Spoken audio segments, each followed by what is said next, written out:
Have you ever wondered why the Quran does not merely speak to our minds, but to the very depths of our being?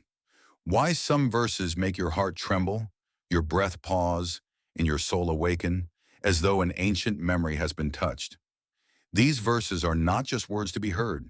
They are echoes of eternity calling us back home. Surah Al-Baqarah, verses 40 and 41, are among those divine calls. They are like a mirror in which the children of Israel, and by extension all of humanity, are invited to see themselves, their covenant, their forgetfulness, and their return. Today we dive into these two verses, not as cold scholars, but as seekers of truth, yearning to feel the living pulse of the divine message. Verse 40, O children of Israel. The address begins not with anger, not with dismissal, but with a calling of intimacy, O children of Israel. It is as if a parent calls out to a child who has wandered far. Oh, my child, remember who you are. Remember from where you came. Here Israel is Jacob, the servant of God who wrestled with angels of destiny, who bore trials with patience. His children are not merely a biological lineage, but a spiritual trust. To call them is to call their hearts back to the covenant, back to the root of their being. Notice, the Quran is not a book of history.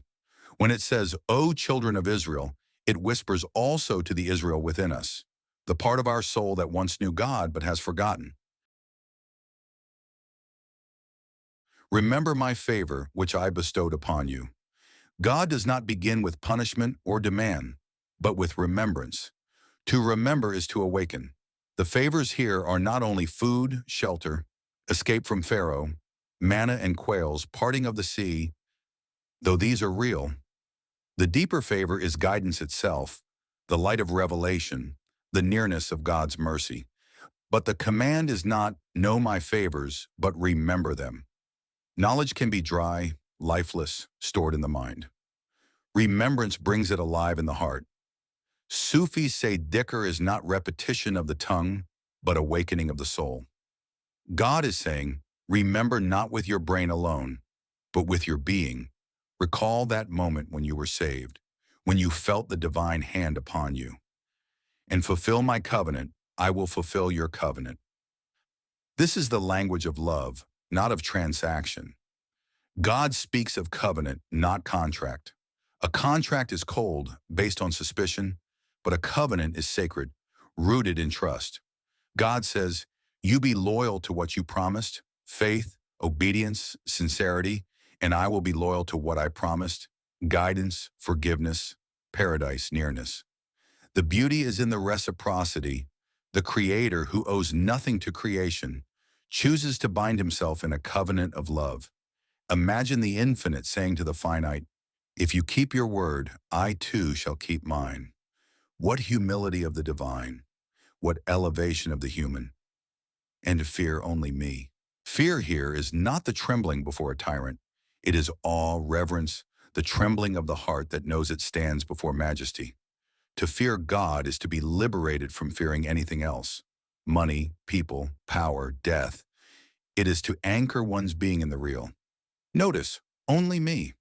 The heart cannot bow before two masters. Either it trembles before creation or it trembles before the Creator. The Quran calls us to shift our axis from worldly fears that enslave to divine awe that liberates, and believe in what I have sent down. Here, belief is not asked in the abstract. It is tied to what I have sent down. The Quran, the final thread in the tapestry of revelation. The children of Israel had already received guidance, but now God is inviting them to accept the continuation, the seal. In every soul there comes a moment when old knowledge must expand to embrace new truth. Faith is not fossilized. It is alive. It grows. To believe is to remain open, not closed. Confirming what is with you. God is not negating their scripture. He is affirming it. The Quran is not a rival, but a continuation. It comes not to erase, but to fulfill. This is a profound principle. Truth does not cancel truth. It builds upon it. So too in our lives, each spiritual experience does not nullify the past, but confirms it in higher light. Every revelation is a ladder. The Quran is the final rung. and do not be the first to disbelieve in it. Those entrusted with Scripture should have been the first to recognize the light. To reject what you already know deep down is a betrayal, not of God, but of your own soul. God is cautioning, do not let pride make you the first to turn away. This is a warning also to us. When truth knocks, do not let stubbornness make you its first enemy. Many deny not because they do not see, but because they see too clearly and are afraid of what obedience will demand. And do not sell my verses for a small price. This is one of the most piercing phrases.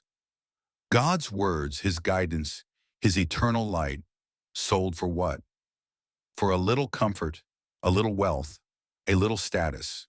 The Qur'an exposes the tragedy of the soul that trades eternity for dust. We too, every day, face this temptation.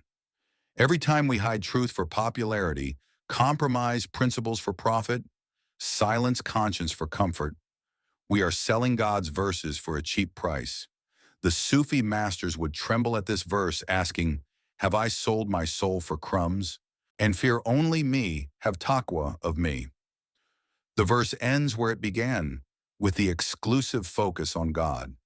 Taqwa is not just fear, it is vigilance, consciousness, awareness that God is nearer to you than your jugular vein. It is living every moment as if walking barefoot on thorns, careful not to step wrongly because you are in the presence of the Beloved. Notice how God seals the verse, and me alone be mindful of, not rituals, not appearances, not authority figures, but me. The heart is freed from all chains when it fears none but Him. Flow of meaning. Together, these two verses form a spiritual arc. God calls us tenderly, O children of Israel. He reminds us of His favors. Remember my blessings.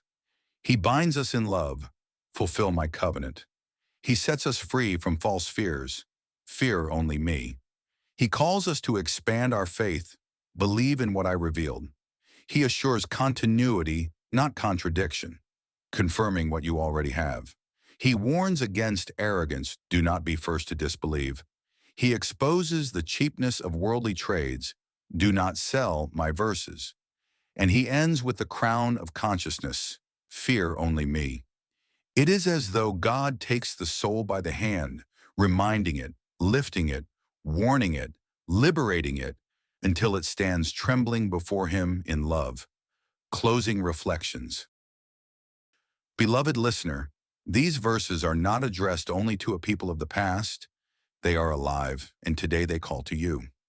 The children of Israel here are also the children of Adam, the seekers of truth, the wanderers of modern life. You too have received favors. You too have made a covenant. You too tremble before false powers.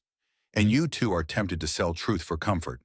The Qur'an is whispering, come back, remember, fulfill, believe, fear only me. If you felt your heart tremble, your soul stir, your body shiver with these words, then do not let this moment pass. Let the remembrance of God become your daily breath. Fulfill your side of the covenant by living in truth, sincerity, and love. Believe not only with the tongue, but with the heart, and let no worldly price make you sell the light of eternity.